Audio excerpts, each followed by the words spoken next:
Sir मैं कोशिश करूंगा 5 मिनट से भी कम समय में अपनी बात रखूं, लेकिन कुछ महत्वपूर्ण बातें बहुत जरूरी है, क्योंकि कुछ लोगों ने समाज को गुमराह कर दिया, जिनको पता नहीं, स्कूल जाके देखा नहीं, समाज को गुमराह कर दिया। तो मैं कुछ बातें जरूर आपके सामने रखूंगा। तो सबसे पहले तो मेरे समाज के महान पुरखाओं को मैं कोटि कोटि नमन करता हूं, और मेरी मां प्रकृति को कोटि कोटि नमन करता हूं, और जो मेरे महान कबीलाई सरदार समाज के यहां बैठे हुए हैं उनको प्रणाम और जोहार करता हूं। साथियों, कुछ लोग अभी बात कर रहे थे कि हम तो हिंदू हैं। मेरी बात सुनना, उसके बाद में अगर किसी को कोई दिक्कत हो बिल्कुल समाज के सामने लाइव हो जाएगा। करोड़ों लोग मुझे देख रहे हैं, अकेला अशोक हर्षी पटेल नहीं बोल रहा है, समाज के लाखों लोग आपकी, करोड़ों लोग आपकी आवाज बोल रही है आपके सामने। तो साथियों, मैं आपको बता दूं, मैं पीएचडी किए इतिहास से, और हमारा 1872 में जब इस देश की पहली जनगणना हुई तब से लेकर के 1951 तक इस देश में अलग से हमारी जनगणना होती थी, उसमें हमको आदिवासी लिखा जाता था। और संविधान में जो आरक्षण है वो भी एसटी का मतलब होता है शेड्यूल ट्राइब का मतलब होता है आदिवासी।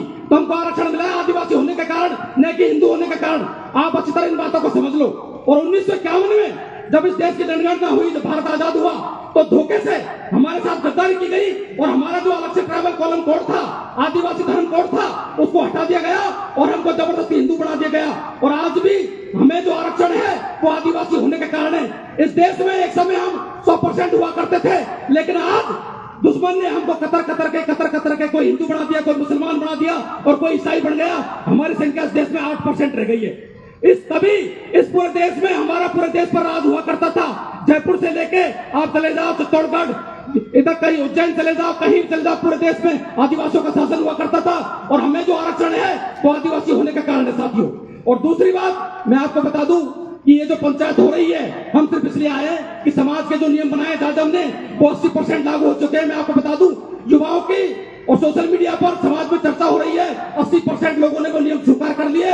उनमें कोई संशोधन इस पंचायत में नहीं होगा। इस पंचायत में सिर्फ ये की बात करो कि भाई इनको लागू कैसे करना है। अगर आपने उन नियमों में कोई छेड़खानी करने की कोशिश की 2-4 व्यक्तियों की तरफ से, तो ध्यान रखना ये आगे लास्ट पंचायत होगी। आपके बाद समाज और युवाओं की बातों को ध्यान नहीं देगा। बिल्कुल मैं ईमानदार से बात कह रहा हूं आपको, अच्छी बात सोच लेना। बिल्कुल अगर आपको समाज को और जाजम व्यवस्था को, पंचायत को खत्म करना है ना, और अपनी राजनीति चमकानी है, तो आप कर लेना अपने हिसाब से, लेकिन समाज कोई बात नहीं मानेगा। कल मैं मेरे गांव में पंचायत कर दूंगा, फिर कह दूंगा 10 ने मोर उठा दो, फिर आपका समाज जीरो आ जाएगा।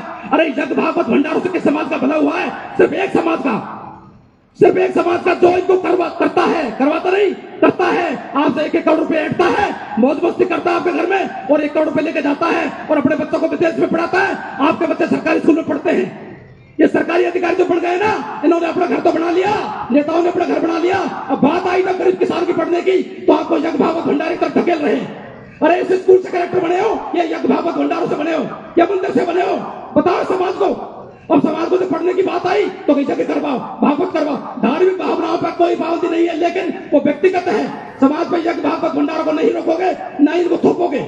आज 20 करोड़ रुपए की बात हो रही है उलूपुरा में, 20 करोड़ रुपए भी करवाया जा रहा है, तो 10 करोड़ की कह रहा है। पता नहीं कितने खर्च होंगे, लेकिन उस समय उससे समाज को फायदा क्या होगा? आप बताओ, समाज को फायदा क्या होगा? कितने आईएएस बनेंगे उस गांव में से? क्या उस गांव में से गरीबी मिट जाएगी? क्या उस गांव से बेरोजगारी मिट जाएगी? क्या हमारा किसान आगे पहुंच जाएगा? किसान को जरूरत है हमारे खेत को मजबूत करो, किसान को मजबूत करो, शिक्षा को मजबूत करो और स्वास्थ्य को मजबूत करो।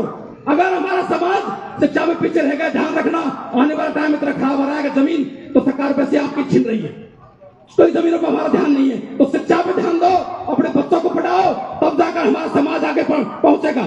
मंदिरों से भला नहीं होगा।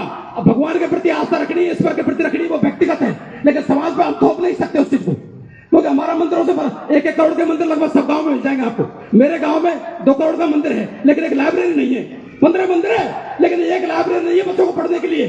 और जिन्होंने मंदिर बनाए ना, उनके बच्चे विदेशों में पढ़ते हैं। और गरीब किसान के मंदिर बनाओ साहब, ये यज्ञ करो। 25 साल पहले मेरे गांव में यज्ञ हुआ, अगर वो पैसा शिक्षा में लग जाता तो आज मेरे गांव से आप युवाओं से कम 50 IAS IPS निकल जाते, अगर वो पैसा शिक्षा में लग जाता। लेकिन उसका क्या हुआ? लास्ट में जीरो। और जो यज्ञ भागवत भंडारी करवाना था ना, जो व्यक्ति करवाता था, समाज में पाखंड थोपता, आज वो व्यक्ति जीरो, सरपंच लायक नहीं रहा। अगर कोई ये सोचता है कि पाखंड थोप करके मैं सरपंच बन जाऊंगा, मैं विधायक सांसद बन जाऊंगा, तो दिमाग से निकाल देना। ये युवा पीढ़ी है ना समाज की, जो शिक्षित होकर हम इन स्कूलों से निकले। कलेक्टर कहां से बना? इस स्कूल से। IPS IAS डॉक्टर इंजीनियर यहां से बने। मैंने पहली से PhD तक पढ़ाई की है। कहीं भी मुझे कोई देवी देवता काम नहीं आया। समाज के जो बैठे हैं ना मेरे भगवान है। माँ बाप ने मुझे पढ़ाया लिखाया, ऐसे ही आपने अपने बच्चों को पढ़ाया लिखाया। तो शिक्षा को बढ़ाओ। और गरीब आदमियों से मेरे समाज के जो किसान वर्ग है उसे कहना चाहता हूँ, किसी के झांसे में बताओ, शिक्षा को बढ़ावा दो, स्वास्थ्य को बढ़ावा दो, खेती किसानी को बढ़ावा दो। और तुम्हारे जो खेत है ना, जिनसे हमारा पेट भरता है, उनसे पवित्र जगह दुनिया में कोई नहीं है, ध्यान रखना। उनसे पवित्र जगह कोई नहीं है।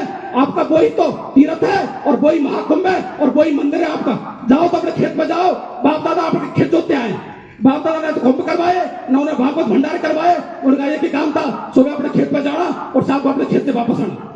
तो मेरे किसान के, मेरे वर्ग के लोगों, ध्यान रखना, अपने जंगल और जमीन को बचाओ, यही काम आएगी। बाकी कोई कहीं काम नहीं आने वाला। कुंभ में देख लिया, 10,000 20,000 लोग मर गए, कोई बचाने नहीं आया, कोई बचाने नहीं आया। कोरोना में सबके दुकान के ताले लग गए, मंदिर मस्जिद सब बंद हो गए। क्या कोई शक्ति आई बचाने के लिए? इंसान ने इंसान की मदद की। तो ध्यान रखना।